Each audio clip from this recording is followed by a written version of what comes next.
tadi kita udah bicara soal produksi ASI kan nih. Ada satu pertanyaan nih yang sering banget mungkin dialami bapak-bapak nih. Bentuk payudara kan beda-beda nih setiap ibu. Ada yang kecil, ada yang besar. Emang yang besar itu pasti aslinya banyak ya? Nah, ini pertanyaan yang paling sering dijumpai juga dan akhirnya menjadi mitos juga. Oh, itu mitos. Karena bahkan ini satu cerita yang saya ingat banget. Saya pernah jalan-jalan ke Danau Toba. Oke. Mungkin buat teman-teman yang pernah ya ke Danau Toba juga atau daerah Sumatera Utara itu ada beberapa patung-patung dan kayak apa gapura gitu ya. Itu menunjukkan payudara besar, anatomi patung perempuan dengan payudara besar. Karena pada masa dulu, zaman dulu, orang-orang itu nyari istri, nyari mantu gitu, ibu-ibu nyari mantu buat anaknya yang laki-laki itu kriterianya salah satunya adalah payudaranya besar. Dengan tujuan harapannya ASINya pasti banyak. Oh gitu. Nah, karena ini pemahaman ya kayak orang mikirnya secara logika aja gitu, kayaknya kalau payudaranya besar pasti ASINya isinya juga banyak. Iya, betul. Padahal sebenarnya kalau kita tahu bagaimana cara kerja menyusui, ukuran payudara itu bukan jadi salah satu faktor atau bukan faktor penentu banyak atau tidaknya ASI. Karena kalau ikut kelas kita yang sebelumnya udah dijelasin cara kerja menyusui. Semakin sering dikeluarkan, maka produksinya juga akan mengikuti kebutuhan anak. Jadi makin banyak. Iya. Ya. Jadi bukan berapa besar gitu. Ibaratnya nih Mat, minum dari gelas kecil. Ya. Mas Mamat masih haus. Ya. Ya bolak-balik aja kan ke tempat ngambil airnya. Betul, gitu. betul. Jadi akan lebih sering aja dan ketika sering diminta maka produksinya juga akan meningkat. Oke. Jadi sebenarnya bapak-bapak nggak perlu khawatir. Betul kalau sekali. Payudara istrinya mungkin dianggap kecil gitu, sama-sama bisa memproduksi ASI dengan banyak. Betul. Ya, tergantung dari proses menyusuinya. Betul sekali. Nah ini Mat yang satu lagi yang sering membuat bapak-bapak cemas karena dia pikir pasti ASINya kurang karena payudaranya kecil tuh karena katanya bayinya sering nangis. Iya benar. Bayinya nangis mulu nih gitu. Laper.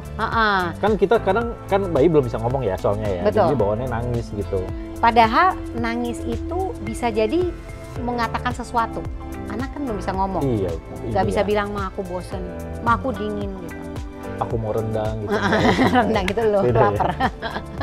Nah, kalau nangis untuk mengatakan apa sih banyak hal. Nah, sebenarnya membuat bayi menyusu dengan baik, melekatkan bayi dengan baik, itu juga sebaiknya hindari sampai bayinya menangis dulu.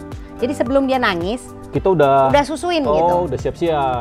Karena biasanya kan kalau bayi mau nangis itu pasti ada gerakan-gerakan apa gitu ya? Kecap-kecap. Iya.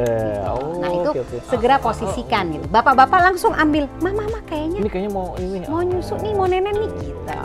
Kalau udah nangis berarti dia udah agak telat gitu. Udah lapar banget lah gitu ya. Kalau udah bisa ngomong ya elah kemana aja sih dari tadi lo, gue cari gitu. Oke.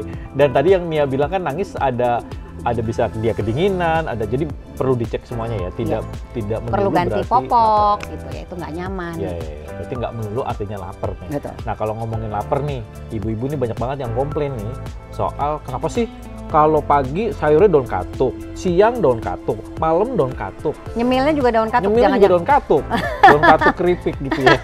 Itu beneran nggak sih maksudnya daun katuk bisa meningkatkan ini juga pemahaman yang banyak beredar gitu. Dan sebenarnya ini universal ya, di dunia pun banyak pemahaman seperti ini. Kayak misalkan kalau di Filipina bukan daun katuk, tapi daun kelor. Oh, daun kelor. Ini kalau nggak salah di NTT pun begitu, daun kelor ini percaya. Ya? Sebenarnya silahkan aja makan gitu, tetapi sebenarnya tidak butuh makan satu truk juga gitu. Ya. Nggak pagi, siang, sore, malam juga gitu nggak? Yang penting adalah ibu makan gizi seimbang, sehat, menu keluarga supaya badannya kuat, fit. Nggak perlu juga makannya 2 bakul gitu ya, biar ASINya banyak gitu. Enggak. Ini juga nggak pengaruh ya? Makan banyak, ASINya banyak. Enggak gitu. Tadi yang harus dipelajari adalah pelekatannya, posisinya.